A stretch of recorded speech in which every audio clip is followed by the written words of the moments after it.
Por supuesto, es un circuito que está dibujado, donde pueden ver una pila de 1,5 voltios, conductores eléctricos, potencial positivo, potencial negativo, electrones en movimiento.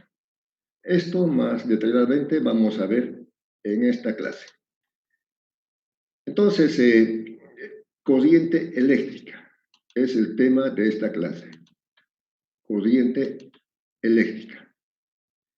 Para ver corriente eléctrica vamos a comenzar indicando qué son los conductores eléctricos y qué son los aisladores eléctricos. Luego, a continuación, vamos a definir la intensidad de corriente eléctrica. ¿Cómo se define la intensidad de corriente eléctrica? También veremos un circuito eléctrico, los componentes de un circuito eléctrico. Como en todos los temas de física, normalmente hay experiencias que se repiten y los físicos que estudian estos comportamientos enuncian leyes. Una ley importante de los circuitos es la ley de Ohm, que vamos a ver en detalle y cuáles son las variables de esta ley. También vamos a ver la ley de Joule, la ley de Joule. Además, asociación de resistencias en serie y en paralelo. También hay circuitos más complejos, se llaman redes eléctricas, y estas redes eléctricas se resuelven con la ley de Kirchhoff. Entonces, esta es una breve síntesis de lo que vamos a ver en esta serie. Bien, comenzamos con lo primero, corriente eléctrica. Ya el nombre sugiere, eléctrica viene de electrón, vimos algo de cargas eléctricas, y los electrones son evidentemente cargas eléctricas. La materia está constituida por átomos. Los átomos, como vimos en la primera clase, tienen su estructura, donde en el núcleo están los protones y neutrones, los protones con carga positiva y los electrones en las órbitas girando en torno al núcleo. Para aclarar una idea de lo que es el movimiento de electrones, en el lado izquierdo de la gráfica he puesto caída libre, que todos sabemos.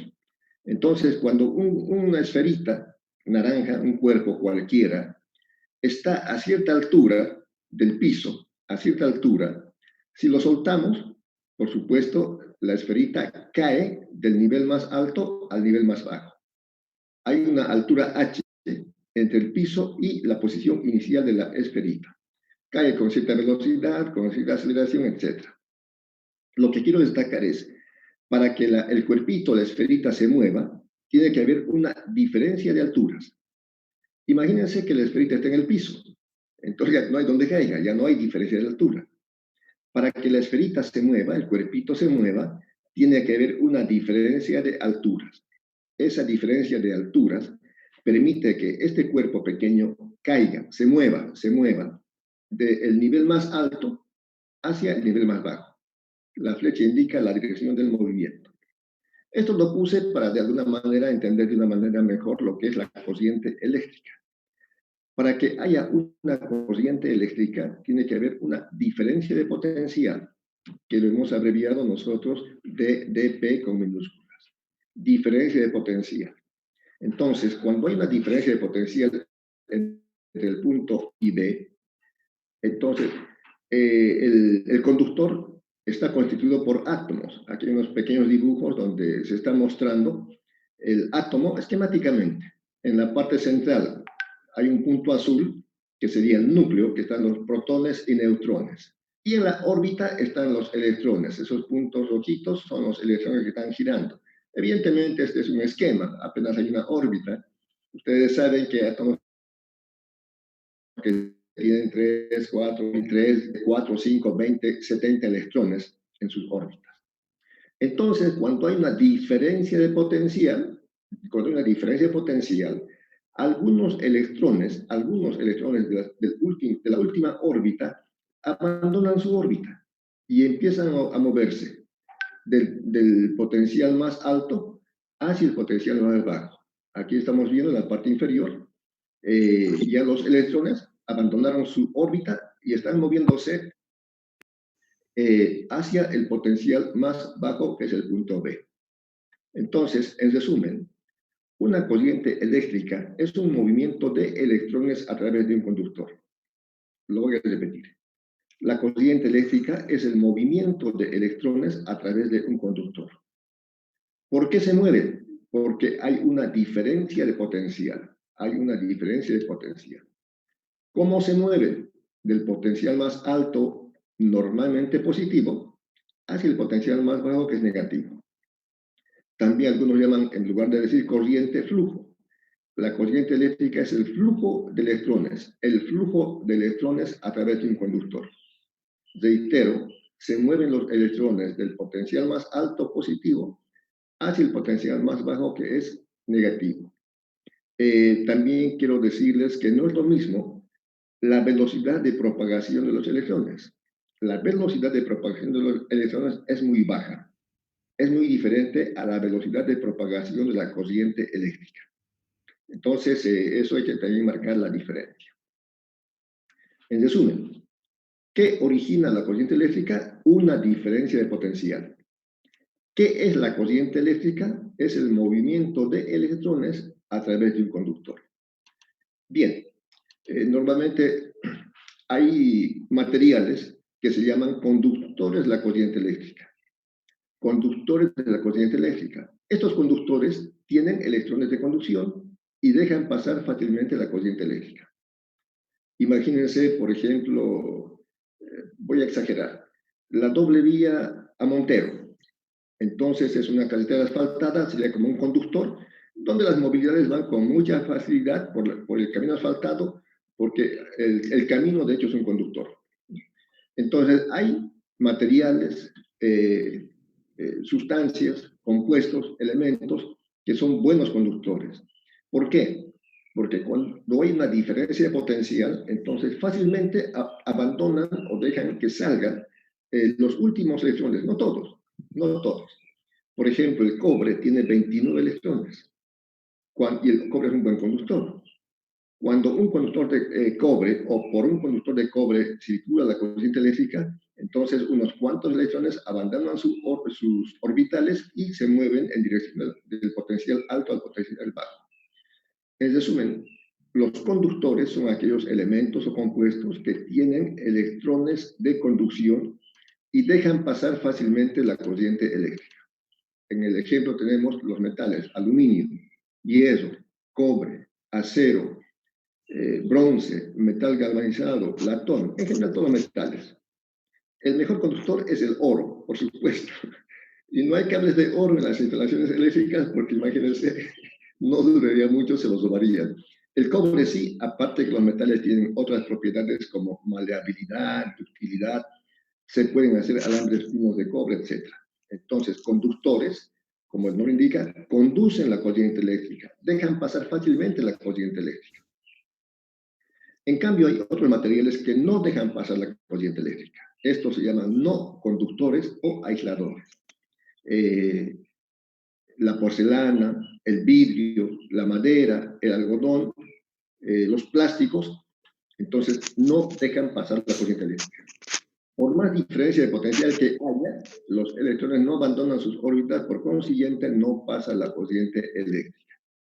Entonces, con los elementos compuestos que tienen electrones de conducción y dejan pasar fácilmente la corriente eléctrica. Aisladores o no conductores no tienen electrones de conducción y no dejan pasar la corriente eléctrica. Por eso que los conductores están normalmente envueltos en materiales aislantes como los plásticos, que son interruptores para que no nos pase la corriente eléctrica.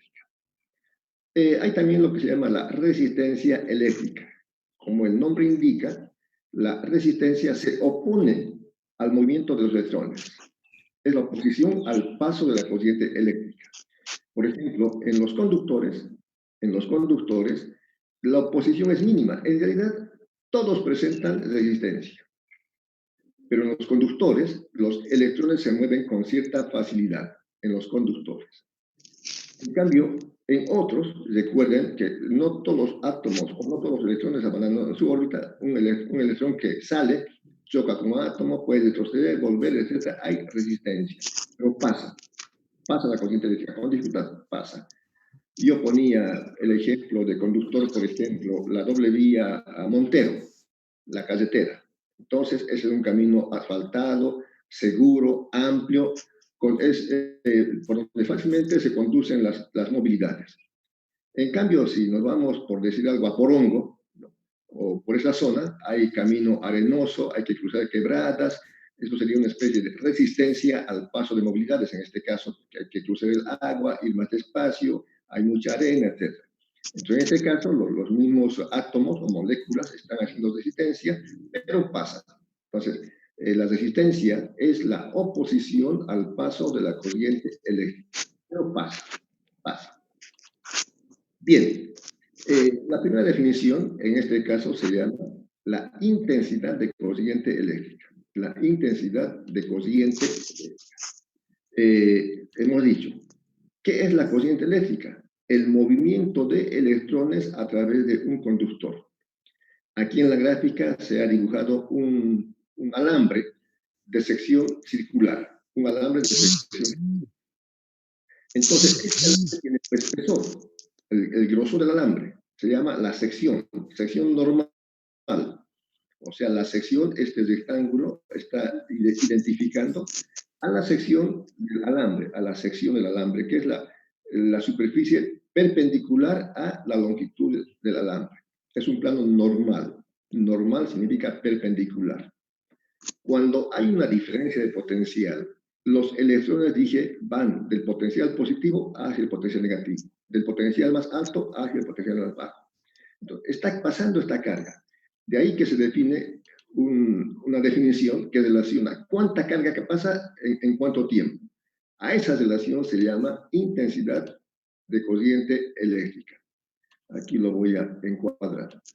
La intensidad de corriente eléctrica se representa por la letra I. Entonces, ¿cuánta carga pasa por la sección en un segundo? Voy a poner un ejemplo muy exagerado. Imagínense que hay una maratón. Entonces, en medio del camino longitudinal, hacemos una especie de superficie normal. ¿Cuántos maratonistas pasan por segundo? Pueden pasar, aquí en el ejemplo vemos 2, 4, 6. O a la largada pueden pasar, qué sé yo, 50, 500, lo que sea. ¿Cuánta carga pasa por la sección del conductor en la energía? Entonces, la letra I representa la intensidad de la corriente eléctrica. Y se define, como aquí he escrito, la intensidad se define como la carga que pasa por la sección del conductor en la unidad de tiempo. La intensidad de corriente eléctrica I se define como la carga, cuánta carga pasa por la sección, por la superficie normal del conductor en la unidad de tiempo. Se puede escribir en forma diferencial la intensidad, el diferencial de carga sobre el diferencial de tiempo. Entonces, eso es. Este es un concepto, una definición muy importante que tienen que memorizar. Intensidad de corriente eléctrica. Se define como la carga que pasa por la sección del conductor en la unidad de tiempo. También lo hemos dicho muchas veces, la física es la ciencia de las magnitudes y estudia todo lo que se puede medir. Todo lo que se puede medir. Se pueden medir longitudes, tiempo, energía, se puede medir intensidad de corriente eléctrica. Por tanto, hay que saber en qué se mide. Ya vimos que la carga en el sistema internacional se mide en coulombs, el tiempo en segundos. Entonces, cuando un coulombio, tiempo de un segundo es de 1 amperio. La intensidad se mide en amperios, que también es apellido de un físico, Ampère. En honor a él se ha puesto esta unidad de intensidad. Entonces, ¿cuándo la intensidad es de 1 amperio? Cuando pasa la carga de un coulombio en el tiempo de 1 segundo. Esa es la intensidad de corriente eléctrica. Una vez más, voy a repetir porque tienen que memorizar. La intensidad de corriente eléctrica se define como la carga que pasa por la sección del conductor en la unidad de tiempo. Se mide en amperios. ¿Cuándo la intensidad es de 1 amperio? Cuando pasa la carga de un coulombio en el tiempo de 1 segundo. Bien, veamos ahora cuáles son los componentes de un circuito. Esto ustedes se dan cuenta, lo saben, lo tienen. Simplemente estamos tratando de sintetizar conceptualmente qué es cada componente y qué hace. Por supuesto, cuando aquí está un circuito eléctrico muy gráfico, está el generador, una batería, una pila es el generador. Luego, este generador está conectado a unos cables que vienen por acá y hay un interruptor. O sea, como el nombre indica, interrumpe la corriente. O conecta o interrumpe, el interruptor. Y el conductor llega hasta el receptor. Hasta el receptor. En el dibujo está un foco, una bombilla eléctrica. Este es un circuito. Entonces, un circuito eléctrico básicamente tiene tres componentes. Primero, generador. ¿Qué hace el generador? El generador es el que provee la energía eléctrica. ¿No? No vamos a detallar cómo es una batería, etcétera, pero sí lo que sabemos que cuando una batería está cargada o una pila está cargada, entonces provee esa energía eléctrica. El generador es el primer componente. Otro componente, los conductores. Esa energía eléctrica tiene que ser trasladada, transportada a través de los conductores. Entonces, los conductores son los que tienen por oficio, si vale la expresión, de transportar la energía eléctrica. Y finalmente, los receptores. Los receptores son los que transforman la energía eléctrica en otra forma de energía para utilizar. Por ejemplo, un foco. ¿En qué transforma la energía eléctrica? La intención es que se transforme en energía luminosa. Entre paréntesis, recuerden que una bombilla eléctrica tiene un filamento, un alambre muy delgadito que se llama filamento. Esta bombilla, para recordar, porque es un tema interesante, lo descubrió don Tomás Alva Edison.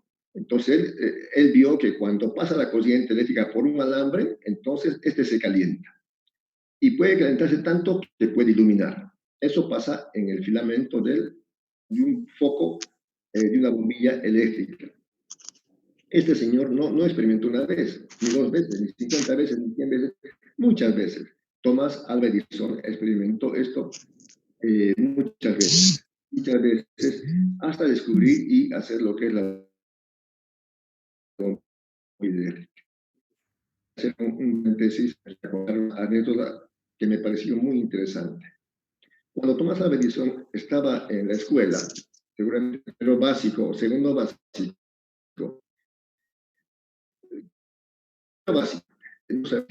personas mandaron una nota al profesor. Y llega el muchacho, el niño, a su casa y dice, mamá, esta nota mandó mi profesor. La madre toma el papel y lee. Dice, señora madre, su hijo es un superdotado, es muy inteligente.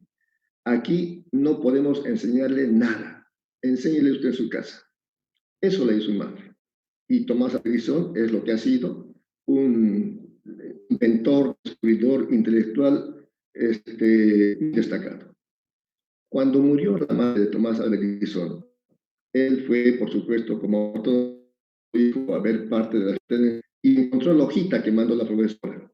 Y la nota decía, señor de familia, su hijo no entiende nada, es un tarado, no podemos enseñarle nada, enséñele en su casa.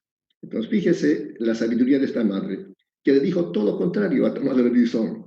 No le dijo no le dio la nota, que es un tarado que no entiende, que no puede aprender. Le dijo, señora madre de familia, su hijo es un superdotado, muy inteligente. No podemos enseñarle nada. Por eso es importante el pensamiento que tenemos primeramente nosotros mismos. Si nosotros pensamos que somos inteligentes, destacados, excelentes, así vamos a actuar. Pero si pensamos que somos, no entendemos, no chipamos, no eso. Por eso, con esa experiencia, yo trato de motivarles a ustedes para que también ese pensamiento cambie. Y yo, por supuesto, de la mejor manera. Entonces, como toda persona nacional o asiático o americano o europeo, tenemos nosotros la misma cabeza, el mismo potencial. Lo importante sí es la actitud de asumir que sí podemos, vamos a lograrlo. Yo contaré esto sin saberlo, pero no deja de ser motivador. Volviendo al tema, los componentes de un circuito son tres: generador, la batería, la fuente de energía eléctrica, que provee la energía eléctrica; conductores, los que trasladan la energía eléctrica, los que transportan la energía eléctrica; y receptores, los que transforman la energía en otra forma de energía, transforman la energía eléctrica en otra forma de energía para utilización. Por ejemplo, un microondas lo transforma en calor, un ventilador lo transforma en energía mecánica, y así sucesivamente una emisora, una radio, estas que escuchamos música, lo transforma en energía sonora. Entonces se transforma en energía. Eso es entonces, o son los componentes de un circuito. Bien, conociendo el componente de un circuito, vamos a ver la primera ley, que se llama la ley de Ohm. Otro físico destacado que, analizando y viendo qué sucede, como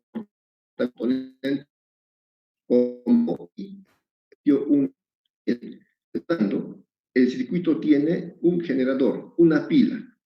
Esta pila es, por supuesto, una pila que origina corriente continua. La corriente continua es cuando está con claridad indicado el borde positivo en un extremo y el borde negativo en otro extremo. Igual que la batería también. Más adelante veremos lo que es la corriente alterna, como la domiciliaria, es diferente. Entonces, este generador envía la carga, la energía eléctrica a través del conductor hasta el receptor, que es una resistencia. Vuelve otro conductor. Este es el interruptor, que por supuesto interrumpe la corriente o deja pasar, ¿no? Como ustedes saben. Bien, entonces en el generador hay la diferencia de potencial, voltaje o tensión, ¿no? Dijimos, para que haya corriente eléctrica tiene que haber una diferencia de potencial o voltaje. Una diferencia de potencial o voltaje. Ahora, el receptor presenta una resistencia. Y lo que circula es la intensidad de corriente. Entonces, una entre estas variables. Por ejemplo, aquí está una pila. Si se mantiene la pila constante y se pone un foco, entonces se puede saber cuánto es la intensidad estableciendo una relación. El voltaje, 1,5 voltios. La resistencia, que es 10 ohmios. Entonces se hace la división y se da la intensidad. ¿Qué sucede si aumenta más resistencia? En lugar de un foco se ponen dos focos. Aquí en el gráfico de abajo tenemos dos foquitos. Aunque eso dos focos. La resistencia aumenta, disminuye. Si se pondrían 4 focos, la intensidad sería mucho menor. Si se pondrían 10 focos, sería mucho menor. Disminuye la intensidad. Entonces estableció una relación entre la resistencia, que aumenta o disminuye, hace variar la intensidad. También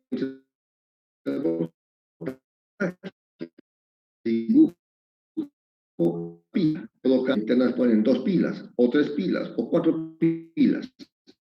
En el ataque a la intensidad. Esas variables las analizó Ohm, las experimentó y estableció esta fórmula que se llama ley de Ohm. Ley de Ohm. Entonces, ¿qué dice la ley de Ohm?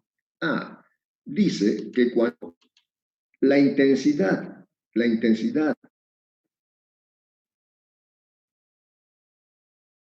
de al voltaje inversamente proporcional. Estoy leyendo esta fórmula. Y recuerden, Lord Kelvin, un físico, lo que sabemos de física tenemos que expresarlo a través de ecuaciones matemáticas, ¿no?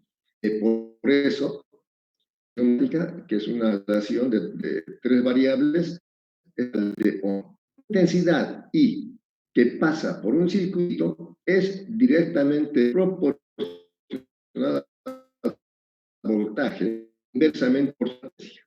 Esquemáticamente, aquí está el lado derecho, está el borde positivo y el borde negativo. Entre estos dos bornes tiene que haber un voltaje o diferencia potencial. Cuando hay esa diferencia, la corriente empieza al potencial positivo más alto, el conductor pasa a resistencia y vuelve al borne negativo. Hay una relación entre estas voltaje y intensidad. Pasa a aumentar. ¿Qué sucede si disminuye el voltaje? Disminuye la intensidad. Por eso la intensidad es proporcional al voltaje, inversamente proporcional a la resistencia. Si la resistencia aumenta, como el denominador disminuye. Eso es inversamente proporcional. El voltaje o diferencia de potencial en voltios y la resistencia se mide en ohmios, que se abrevia omega, así como está aquí. Esta es una de las leyes que tiene que entonces memorizar. La ley de Ohm. La intensidad que pasa por un circuito es directamente proporcional al voltaje, inversamente proporcional a la resistencia. ¿Qué significa directamente proporcional? Que si el voltaje aumenta, la intensidad aumenta. Si el voltaje disminuye, la intensidad disminuye. La intensidad es inversamente proporcional a la resistencia. ¿Qué significa? Que si la resistencia aumenta, la intensidad disminuye. Y al revés, si la resistencia disminuye, la intensidad aumenta. Entonces, eso es la ley de Ohm, que se aplica a la solución de problemas de corriente continua, de circuito de corriente continua. Bien, se llama ley de Joule, la ley de Joule. Joule establece una relación de las energías que participan en un circuito eléctrico y establece una de potencia. La potencia entregada por el generador es igual a la potencia recibida por el receptor. Aquí está otro esquema de un circuito eléctrico. Un esquema de un circuito eléctrico. El generador es el que provee la energía. Los conductores lo trasladan, solamente lo trasladan, y el receptor es el que recibe la energía. Entonces, la ley de Ohm establece, perdón, de Joule establece la ley de la energía.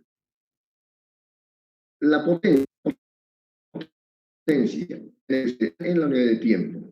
Potencia es energía sobre tiempo. Por ejemplo, cuando llegamos al aula, en una clase presencial, hoy yo llego a la clase, enciendo los tubos fluorescentes, enciendo los ventiladores a las 10 de la mañana. Entonces, se está entregando energía a las 10 de la mañana a las 12, 12 y cuarto. La energía que sale por el generador es igual a la energía que es del receptor. La energía puede desaparecer, no puede perderse. Por eso, básicamente, esto es lo que quiero explicar de manera clara. La ley de Joule dice que la potencia entregada por el generador es igual a la potencia recibida por el receptor. ¿Y qué es la potencia? La energía que entrega el receptor es la energía que recibe el receptor en el mismo tiempo. Eso es. Entonces, con esa aclaración vamos a ver lo que dice la ley de Joule, que lo he escrito aquí de una manera sintetizada, la ley de Joule. La energía entregada por unidad de tiempo por el generador. ¿Quién entrega energía? El generador. Un cierto tiempo, media hora, una hora, un día, etc. Es igual a la energía recibida por unidad de tiempo por el receptor, ¿no? O sea, no puede la energía desaparecer, tampoco puede quedarse en los cables, en los conductores más energía. Y en el receptor se transforma en calor a través de una resistencia. Esta es la ley de Joule. Vuelvo a leer. Ley de Joule. La energía entregada por unidad de tiempo por el generador es igual a la energía recibida por unidad de tiempo por el receptor y transformado en calor a través de la resistencia. Esta es la expresión de la ley de Joule. Para aclarar un poco la parte de fórmulas. Potencia.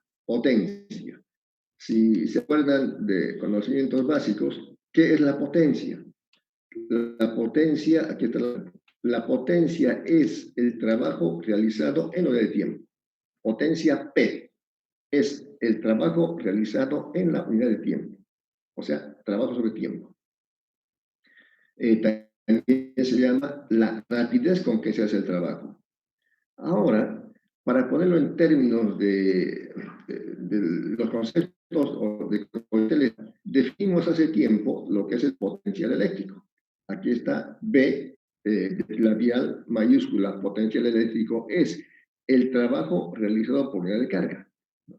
El potencial eléctrico se define como el trabajo realizado por unidad de carga. Despejando el trabajo, carga está dividiendo, pasa a multiplicar. Entonces, trabajo es potencial eléctrico por carga. Se puede reemplazar esta fórmula de trabajo.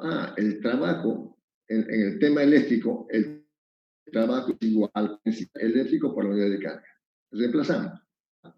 Potencial sobre carga. Dividido entre el tiempo. Pero sabemos que carga sobre tiempo es intensidad. Por consiguiente, la potencia en el circuito eléctrico será igual al voltaje por la intensidad. Y de la ley de Ohm, el voltaje es igual a la intensidad por la resistencia. ¿Se acuerdan que la intensidad en la ley de Ohm dice es directamente proporcional al voltaje, inversamente proporcional a la resistencia? Entonces, la resistencia pasa a multiplicar y el voltaje es igual a la intensidad por la resistencia. Reemplazamos esto más. La potencia en el circuito eléctrico es voltaje por intensidad. Pero el voltaje es intensidad por resistencia. Entonces, hay dos intensidades, lo que sería I cuadrado. Entonces, multiplicando I por I, ustedes saben que es I cuadrado. Normalmente, en el tema eléctrico, esta es la fórmula que representa la ley de Joule, que lo estoy aquí encuadrando. La ley de Joule. La fórmula es esta.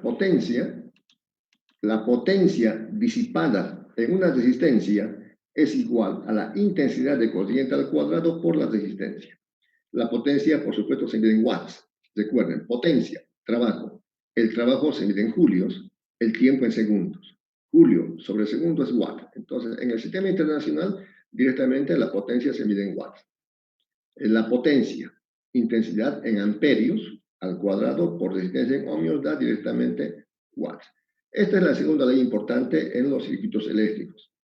La primera era la ley de Ohm, la segunda es la ley de Joule. La ley de Joule, como he dicho varias veces, establece una relación de las energías.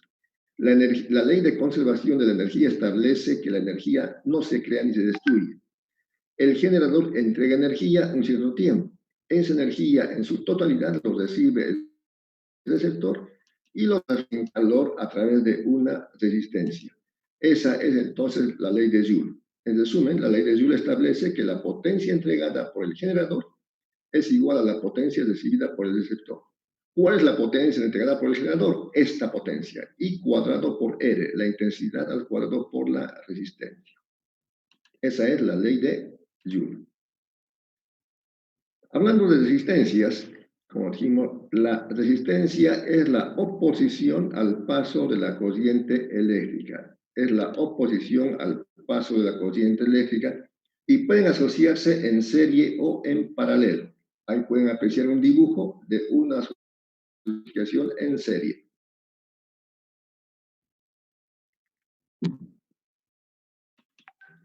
Se puede ver entonces esta asociación de resistencias en serie. Se conecta una a continuación de otra. Imagínense como tres niños que se toman de la mano. Entonces, aquí tenemos la resistencia R sub 1, que está ubicada entre los puntos A y B. A y B. Luego tenemos R sub 2 entre los puntos B y C, R sub 3 entre los puntos C y D. Cuando viene la intensidad de corriente por el punto A, viene la intensidad por el punto A y pasa por R1, pasa por la resistencia R1. Recuerden, la resistencia es la oposición al paso de la corriente eléctrica, pero pasa por R1 y sale. La misma intensidad. Sigue por el conductor, llega al punto B, la misma intensidad pasa por resistencia 2. Sale de la resistencia 2, sigue por el conductor, pasa por la resistencia 3. Lo que quiero decir es que la intensidad es la misma para cada resistencia. La intensidad es la misma la que pasa para cada resistencia en una conexión en serie. En cambio, la diferencia de potencial es diferente. Entre A y B hay una diferencia de potencial o voltaje para R1. Entre B y C hay un voltaje para R2 o una diferencia potencial, y entre C y D para R3. Pero estos tres o estas tres resistencias se pueden sustituir por una sola, llamada resistencia total o equivalente. O sea, entre los puntos A y D, estas tres pueden representarse por una sola que es el total o equivalente. Entonces se demuestra que la diferencia de potencial total entre A y D es igual a la suma de la diferencia de potencial entre A y B más la diferencia de potencial entre B y C más la diferencia de potencial entre C y D. Aquí he puesto en forma de ecuación. El voltaje entre A y D, entre los extremos, es igual a la suma de los voltajes intermedios. Voltaje entre A y B más voltaje entre B y C más voltaje entre C y D. Aplicando la ley de Ohm, vimos que el voltaje es I por R. Entonces el equivalente, el voltaje entre A y D, será la intensidad que es la misma por R equivalente o R total. El voltaje o DDP entre A y B será la intensidad que pasa por aquí, que es la misma por R1. El voltaje entre B y C está R2, será la intensidad que pasa I, que es la misma por R2.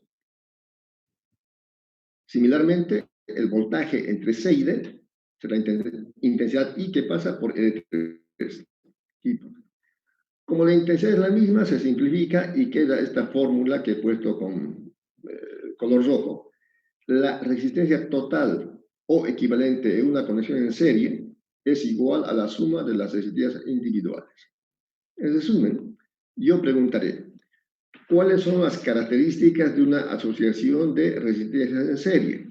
La primera, la intensidad que pasa por cada resistencia es la misma y la misma que la que pasa por la resistencia total o equivalente.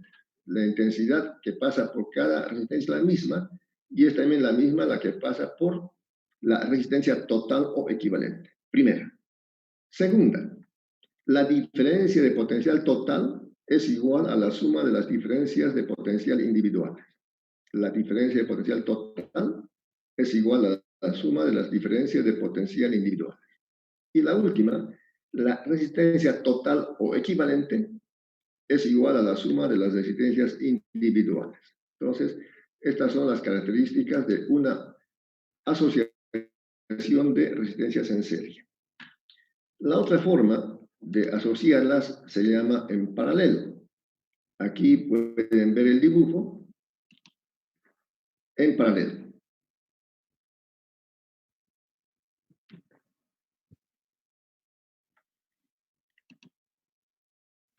Como pueden ver, entre los puntos A y B se han conectado tres resistencias en paralelo. Entonces, la intensidad que viene por el punto A en este nudo se fracciona. La intensidad, como dijimos, son las cargas eléctricas que vienen a través de un conductor. En el punto A se fracciona. Se fracciona. Viene la intensidad I y llega al punto A. Una fracción de corriente de intensidad pasa por R1, sube por la intensidad R1 hasta el punto B. Otra fracción de intensidad pasa por R2, por la parte central, viene una parte y viene por aquí. Pasa por la resistencia 2 al punto B. Y otra fracción baja por R3 y pasa. ¿No? Pasa. Entonces, evidentemente, preferentemente la corriente pasará por donde hay menos resistencia. Pero de todos modos, si hay 3 resistencias, se fracciona, ¿no? Entonces, ¿cuáles son las características? Estas 3 resistencias en paralelo pueden sustituirse o representarse por una sola llamada resistencia equivalente total. La primera característica, he anotado aquí, la TDP es la misma para cada resistencia y para la resistencia equivalente. La diferencia de potencial entre A y B es la misma. ¿Por qué? Porque de A a B se puede llegar pasando por la parte superior, por R1. De A a B se puede llegar pasando por la resistencia media, por R2. De A a B se puede llegar pasando por la resistencia inferior, que es R3. Entonces, la diferencia de potencial es la misma para cada resistencia y también para la equivalente. De A a B, estas 3 se reemplazan por una sola y de A a B se llega pasando por la resistencia equivalente. Entonces, la primera característica en paralelo es que la diferencia de potencial, la DDP, es la misma para cada resistencia y para la resistencia equivalente. La segunda, lo que dije al principio, la intensidad total llega al punto A y se fracciona. ¿Y qué es la intensidad? Es la carga que pasa por el conductor. La carga en el nudo A no puede desaparecer, tampoco puede crearse. Imagínense que por aquí llegan 10 amperios, pasan 3 por acá, ya van 6. Por aquí pueden pasar 4 y la suma de todos son los 10. O sea, en un punto, en un nudo, en un punto de fraccionamiento no puede crearse carga ni desaparecer la carga. De modo que, en resumen, la intensidad total es igual a la suma de las intensidades individuales. Intensidad total, la que viene aquí antes del nudo A, será igual a la suma de I sub 1 más I sub 2 más I sub 3. Entonces, la segunda característica, la intensidad total es igual a la suma de las intensidades individuales. Por la ley de Ohm, no anoté aquí porque es muy sencillo, la intensidad que es igual, voltaje sobre resistencia. Intensidad total será aquí el voltaje entre A y B sobre R equivalente. La intensidad 1, el voltaje entre A y B sobre R1. Intensidad 2, el voltaje entre A y B sobre R2. Intensidad 3, voltaje entre A y B sobre R3. Como el voltaje es el mismo, se simplifica y queda esta expresión. El inverso de la resistencia total es igual a la suma de los inversos de las resistencias individuales. Entonces, estas son las 3 características de una conexión de resistencias en paralelo. La primera, vuelvo a repetir, la diferencia de potencial es la misma para cada resistencia y para la resistencia equivalente. La diferencia potencial entre A y B es la misma para R1, R2, R3 y para el equivalente, la misma. La segunda característica, la intensidad total es igual a la suma de las intensidades individuales. La intensidad total es igual a la suma de las intensidades individuales, I sub 1 más I sub 2 más I sub 3. Y la tercera, el inverso de la resistencia total o equivalente es igual a la suma de los inversos de las resistencias individuales. Esas son las características entonces de una asociación en paralelo. Hemos visto en serie, hemos visto también en paralelo. Bien, para ver las redes eléctricas es importante que veamos primero una definición que se llama fuerza electromotriz. Fuerza electromotriz. Así como DDP se abrevia con minúsculas, fuerza electromotriz normalmente se abrevia con minúsculas. Y se trata de lo siguiente, FEM. FEM es la fuerza electromotriz. Aquí hay una ilustración que nos va a aclarar qué hace la fuerza electromotriz. ¿Qué es lo que hace la fuerza electromotriz? Para ver una aclaración, voy a tratar de encuadrar esta gráfica. Bien, En esta gráfica que acabo de encuadrar, vemos un varón que está dejando caer unas esferitas por este plano. Las esferitas se mueven del nivel más alto al nivel más bajo, o sea, digamos por el conductor. Se mueven las esferitas. Llegan a este punto donde hay un cilindro. Imagínense que este cilindro tiene un aceite muy viscoso. Entonces las esferitas en el plano inclinado se mueven con cierta facilidad. No hay problema, están siendo conducidas por el plano inclinado.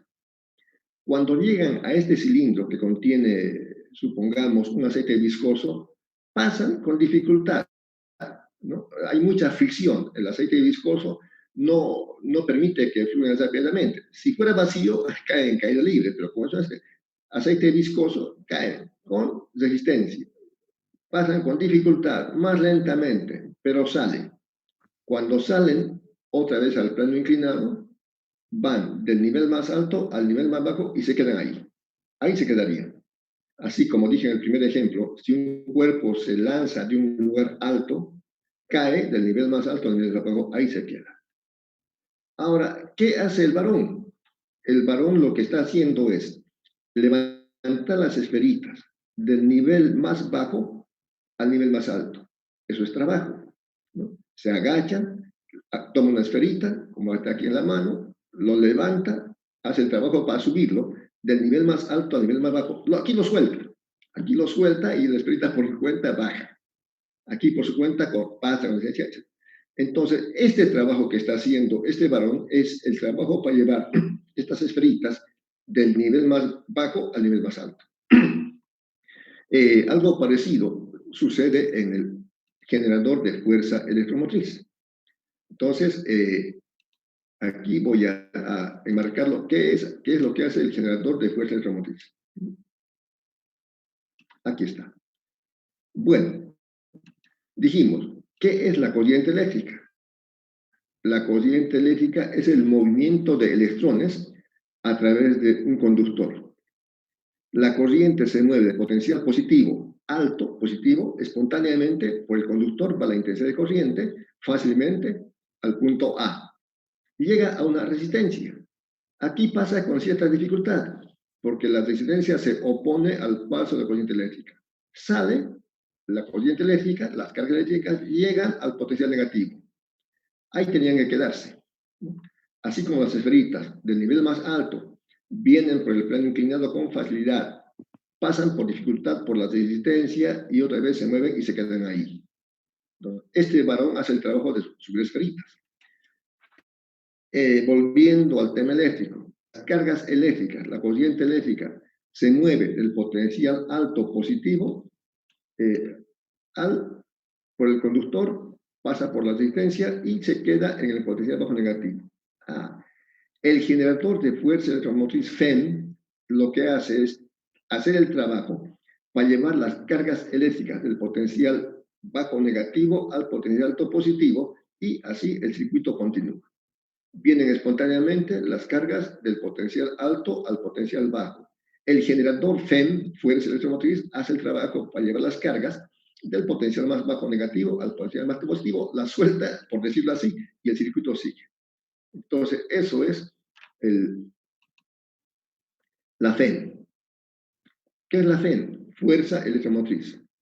Se define como el trabajo realizado para llevar cargas eléctricas desde el potencial bajo negativo hasta el potencial alto positivo y así se da el circuito. Entonces, este es la FEM. Como dijimos, siempre las leyes, definiciones, se expresan a través de ecuaciones matemáticas. Aquí está. FEM, fuerza electromotriz. Se representa por esta letra E de carta mayúscula, E. ¿Qué es trabajo sobre carga? La FEM se define como el trabajo realizado para llevar las cargas desde el potencial bajo negativo hasta el potencial alto positivo. FEM se define como el trabajo realizado para llevar cargas del potencial bajo negativo hasta el potencial alto positivo y así cerrar el circuito. Esta es la FED. Ahí pueden ver otra vez las unidades. Las unidades.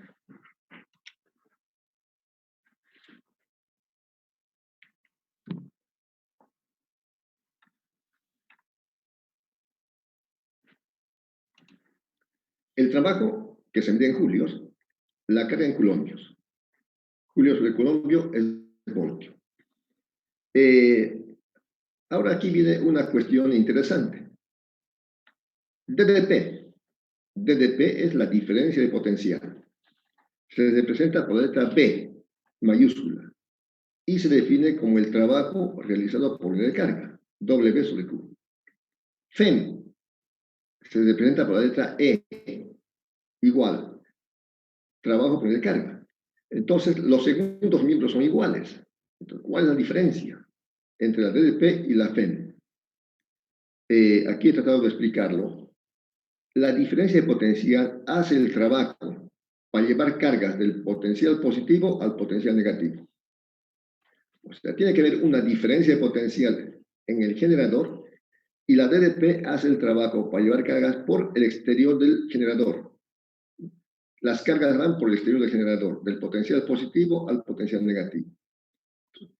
DDP, trabajo por unidad de carga. La diferencia de potencial hace el trabajo para llevar cargas del potencial positivo al potencial negativo por el exterior del generador. En cambio, FEM, fuerza electromotriz, trabajo por unidad de carga, hace el trabajo, la FEM, de llevar cargas del potencial negativo al potencial positivo. La FEM hace el trabajo para llevar cargas por el interior del generador, del potencial negativo al potencial positivo. Esta es una diferencia conceptual muy importante. El valor puede ser el mismo, pero el concepto es diferente de lo que es DDP y FEM, porque en el segundo miembro ambos son iguales. Bien, conociendo ya lo que es la FEM, veremos otro tema, otro tipo de circuitos que se llaman redes eléctricas. Aquí tenemos unas redes eléctricas, ¿no? ¿Por qué se diferencia?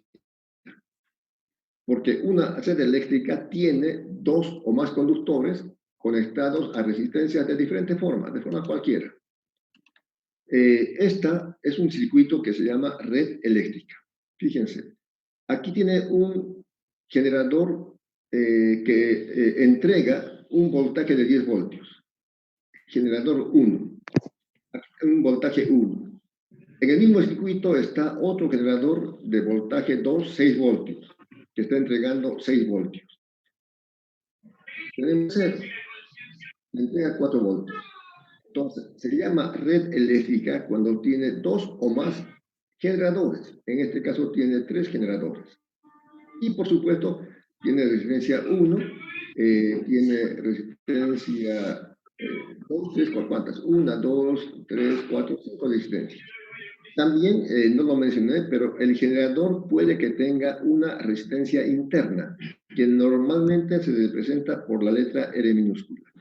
Cuando hagamos problemas de redes eléctricas, en la próxima semana seguramente vamos a ver estas resistencias, cómo se toman en cuenta en la solución de circuitos de redes eléctricas. Entonces, este es el resumen. Una red eléctrica es un circuito eléctrico que tiene conectados dos o más generadores, por supuesto, con otras resistencias. Estas resistencias pueden ser en serie, en paralelo, como sea. Pero lo importante es que la red se diferencia porque tiene dos o más generadores. En este caso, 3. Estas redes eléctricas se resuelven con dos leyes, ambas de Kirchhoff. Se llama la ley de Kirchhoff. La primera es la ley de los nudos. La ley de los nudos, como dice hace un momento, expresa la conservación de la carga. En el nudo no puede crearse o puede desaparecer la carga eléctrica. Aquí en esta red eléctrica tenemos dos nudos, el nudo A y el nudo B. Tenemos dos nudos, nudo A y nudo B. En la gráfica se puede ver que la intensidad I sub 1 está llegando al nudo A. La intensidad, la flechita azul, indica que la intensidad 1 está llegando al nudo A. Aquí se fracciona como en paralelo. Parte de esa intensidad va por la parte central y sub 2. Y otra fracción de la intensidad 1 y sub 3 continúa horizontalmente. En el nudo no se puede crear ni puede desaparecer. Imagínense que aquí I sub 1 es 10 amperios. Si llega a 10 amperios, no puede ser que aquí haya 10 y aquí 10. Sería 20. Imposible, no puede aparecer. Si llegan 10 amperios, no puede ser que aquí pase 2 y aquí 3, 5, y 5 desaparezcan. No. La suma de I sub 2 más I sub 3 debe ser igual a I sub 1. Entonces, en el nudo, no puede desaparecer ni puede crearse corriente eléctrica. La fórmula que expresa la ley de los nudos es esta. En un nudo, la sumatoria de las intensidades que llegan a un nudo es cero. Esta es la fórmula de la ley de los nudos. La sumatoria de intensidades que llegan o salen de un nudo es cero. Se puede considerar positivas las que llegan, y 1 positiva porque llega, y sub 2 negativa porque sale, y sub 3 negativa porque sale. Otros autores ponen la ley de otra manera. Dicen, las intensidades que llegan son iguales a las intensidades que salen. En este caso, sería I sub 1 es igual a I sub 2 más I sub 3, porque I sub 1 es la que llega, I sub 2 y I sub 3 es la que sale. ¿No? Es una forma. La otra ley es la ley de las mallas. La ley de las mallas expresa la conservación de la energía. Ya lo vimos en la ley de Joule. En un circuito eléctrico la energía no desaparece. Lo que se entrega se transforma, pero no desaparece, no se pierde. Entonces, en una malla, la potencia entregada es igual a la potencia recibida. En una malla, la potencia entregada es igual a la potencia recibida. Eso, expresar en una fórmula, puede ser de esta manera. La sumatoria de DDP, diferencia de potencial, tensión, voltaje, en una malla es cero. Es cero. La potencia que se entrega es positiva y la que se recibe es negativa. Otros autores ponen esta fórmula como la sumatoria de Fenn. La sumatoria de Fenn es igual a la sumatoria de I por R. Cuando veamos los problemas vamos a aplicar las dos formas para que no haya confusión. Pero básicamente lo que en esta clase queremos explicar es conceptualmente qué es la ley de los nudos. La ley de los nudos es una ley que expresa la conservación de la carga eléctrica. Expresa la conservación de la carga eléctrica. En cambio, la ley de las mallas expresa la conservación de la energía eléctrica. ¿No? La energía eléctrica. La potencia que se entrega es igual a la potencia que se recibe. La energía no se pierde, solo se transforma. Tampoco se crea, solo se transforma. Estas son las dos leyes de Kirchhoff que se aplican a circuitos de redes eléctricas. Muy bien, hasta aquí la clase de hoy. Entonces, espero pasarles una grabación de esto más tarde o mañana y ya les explicaré lo que va a ser la continuidad del semestre a partir del mes de julio. Que tengan un buen día, que Dios les bendiga.